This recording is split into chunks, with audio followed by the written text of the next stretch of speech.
Hello everyone, my name is Madison and welcome back to Hopp'in and today I'll be introducing you to my newest rescue, Vidalia. Now I received Vidalia on June 28th and she was in pretty bad condition. As you'll see in the next videos, she had a lot of shed stuck on her, I think up to about 3 sheds worth of skin just compressing her body. Now you might have seen her on my TikTok platform, but this is her official start to end recovery video. So here's a little backstory as to where Vidalia came from. Now my mom's friend went out about 2 hours away from where we live in Ohio to rescue a morbidly obese blue-tongued skink. I've seriously never seen a blue-tongued skink this massive. So she went out there with the intention to just come back with a blue-tongued skink, and as they were loading up the enclosure into her car, the guy basically was just like, oh, and here's a leopard gecko. So obviously she couldn't just leave this leopard geckos in the hands of a person who can't take care of their animals properly. So she was like, oh my goodness, my wife is going to kill me because now I have 2 reptiles instead of 1. So she contacted my mom and then I found out about her and I was like, of course, I will always take in a rescue who needs a home. So I ended up getting Vidalia and she was in pretty bad condition, you'll see, but I just felt so bad for this poor little girl. She was so stressed out when I first was handling her and my heart melted for her because it just seemed like this previous owner treated his animals more like toys rather than living beings, and he didn't respect them. And you'll see her whole transformation, but she's just a completely different gecko now and she is the sweetest girl. So please enjoy her story. The very first thing I did when I received Vidalia was got her into a warm soak to try and loosen up that skin as much as possible. You can see she's very stressed here, and I can't even imagine what it must have felt like to remove all of that shed. About 3 sheds worth is what I estimated, and you can see here how thick it is. So much. It's so thick. It's like hard almost. It became pretty difficult to handle her while having her in the water, and we had to resort to taking her out, and you can see she's super stressed. She keeps opening her mouth, which is a sign of stress. And the shed was so incredibly thick that we actually cut it to make it a little bit more manageable and a bit easier to get off of her body. Normally you never ever want to help your leopard gecko or especially pull on their shed because it can be pretty bad for their skin, but just look at how much came off of her. It looked like a glove coming off. I needed to come in and help her and remove the shed. It was just falling off of her body at this point, so the soak really helped her out. And if your gecko is having problems with stuck shed, you need to soak prior to helping your gecko out. But normally, never need to help them out. They can do it on their own, and that's what a humid hide is for.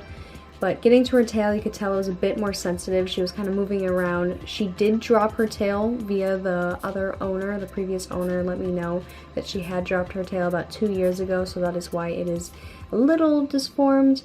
But she definitely did not like me helping out with her tail shed, but it needed to come off, and I did my best to make it as easy and pain-free as possible.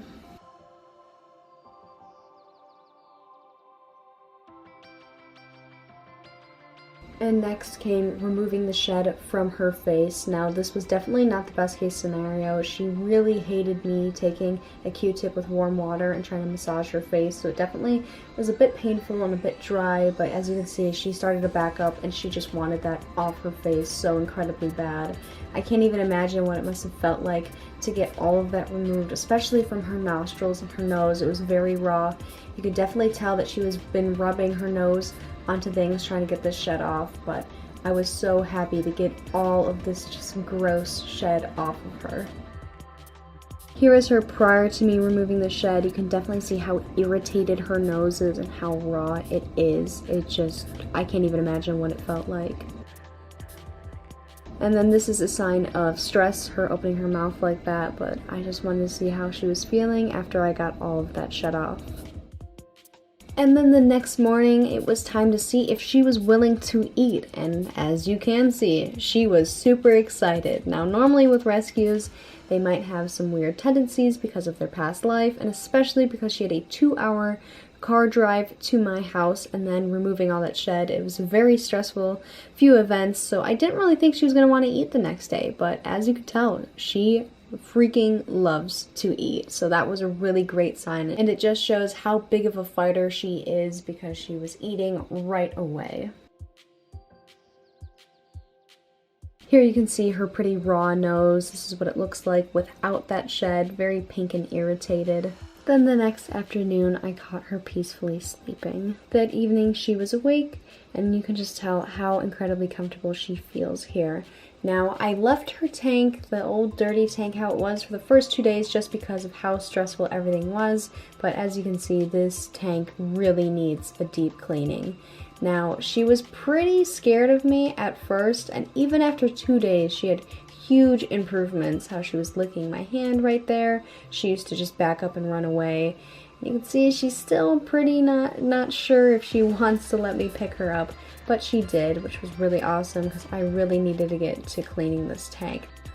Now, the very first thing I did was remove everything and just get rid of this Repti carpet. It smelled incredibly bad. Now, there were super worms in there and a bunch of other stuff, so I vacuumed it out and then used my Zoom Ed wipeout to do some deep cleaning, really scrub that bottom. Now in the end, I'm going to be using one of these tiles as the bottom, but for right now I'm using paper towels because I wanted to keep that backdrop just to keep everything a bit familiar, but now everything was relatively clean, or as clean as I possibly could have made it, because you can't really use soap on that kind of foam.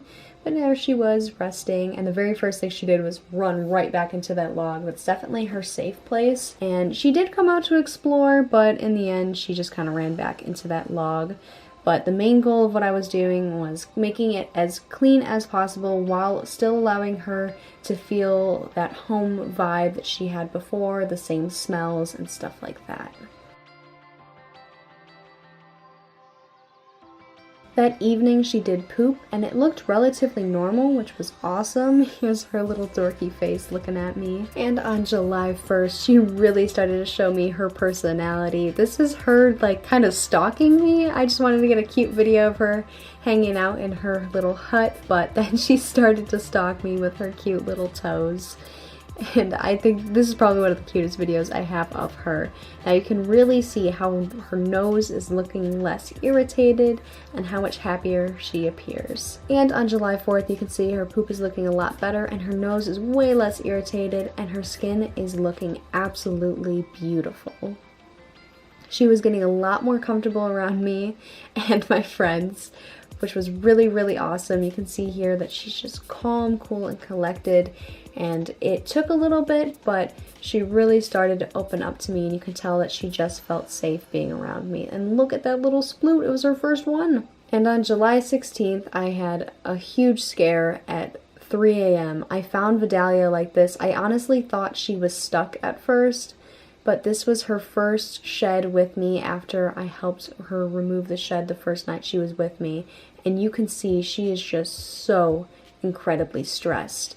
Now, what I mentioned before, that normally you never want to help your geckos like this, but I could tell that she just needed assistance, and this is why only experienced people should rescue geckos. Now, she walks off here on the camera, but I helped remove her back shed. Now you can see she is getting away at the shed, but the problem is she had her toes and claws fall off with the previous owner because of the blood circulation was cut off with all of that shed, and they eventually fell off. So she was able to get out the pieces that I helped her with.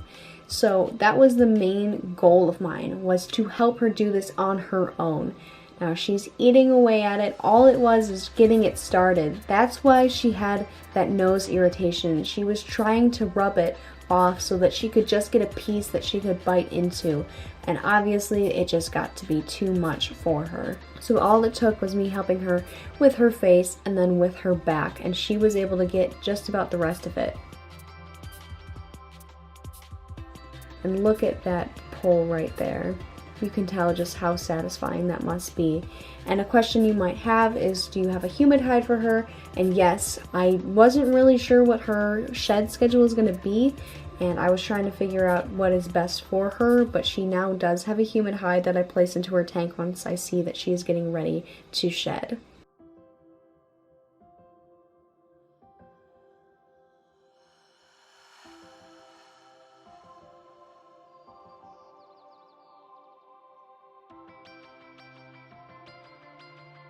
Now you can see she's having a bit of a hard time, and she really wants to get this piece out of her mouth, but she just simply can't reach it. So I thought I'll just put my hand down on it, but then she started pulling, and it looked very painful because that must have been deep into her throat. So I made the executive decision to go get some scissors and cut it so that she wouldn't be so stressed out anymore with that skin. So I did that for her, got that shed out of the way so that she could munch down on it.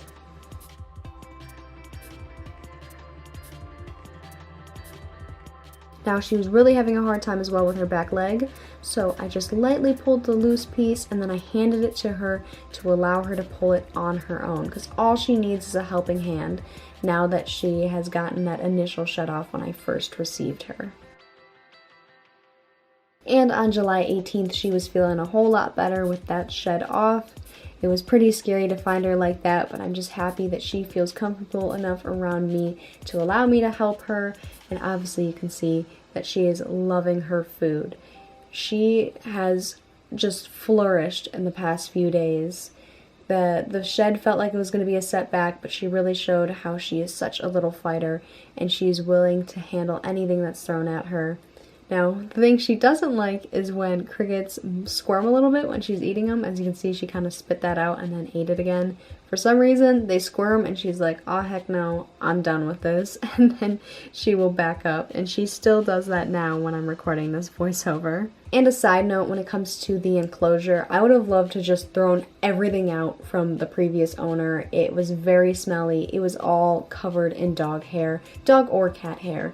And I would have loved to just get rid of it immediately, but that would have been extremely stressful to her. So that is why I kept that foam in and that hide and the water bowl, because I just feel like, it is clean. It's as clean as you can possibly make these items, but I want her to feel as safe as possible, and you just need to take it slow with leopard geckos, especially rescues from bad environments. And on August 1st, it was time for that remodeled enclosure. Now I found this really awesome water bowl. It's got a little step up to it, which I think is going to be really helpful for her, especially. And then I did end up keeping the original log just because she loves it so much. But I do have another new one, and if she likes this one, I am eventually going to get her another new log just so I can get everything from the previous owner out. And then I have this area which has paper towel because it's where she likes to use the restroom, so it makes it nice and easy for me to clean. But overall, I am so happy with how this looks, and I really feel like she is going to love it and flourish in it. So I set her in her enclosure, and I was assuming, she'd be all excited to go around and explore like she did when I first cleaned it, but no, instead she kind of looked and then she was like, oh, a nice wall. Wrong way. I just truly love Vidalia so incredibly much. She's just such a curious little creature, and the fact that she came from such a bad environment and she has gotten better so much quicker than I ever would have expected. I thought I'd be making this video in, December or January because I just thought it would take that long for her to start feeling better. But you can see she is just the cutest little fighter when it comes to getting better and trying to walk through these leaves. And a side note for anyone who does not have TikTok and you're wondering why I named her after a type of onion, that would be because I asked people on TikTok for name suggestions, and somebody said you should name her like an onion or Shrek because she had layers when I received her. Since she had 3 layers of shed on her, I thought, Vidalia is a really gorgeous name. And then another person pointed out once I had named her that Vida in Spanish means life, and it's kind of like I gave her a new life. So her name was kind of like a joke, but ended up being really beautiful just like her. You guys remember Vidalia, the one terrified of people when I received her because of the neglect she received from her previous home? This is her now, by choice. She's just crawling around on my bed and she chose to lay here. And here's me and Vidalia today. I hope her story was able to lighten your day a little bit, and if you have the time and the money for the vet visits and the experience, please adopt reptiles rather than shopping. There's so many animals out there in this world that are being neglected, and if you have the resources it takes to rescue, please do, because there's so many other geckos out there like Vidalia, and so many amphibians and dogs and cats as well. But she thanks you guys all so much for watching and for all the love and support. So thank you guys again so much for watching. If you enjoyed, you know what to do. Leave a like and subscribe for more, and have a happy day. Goodbye!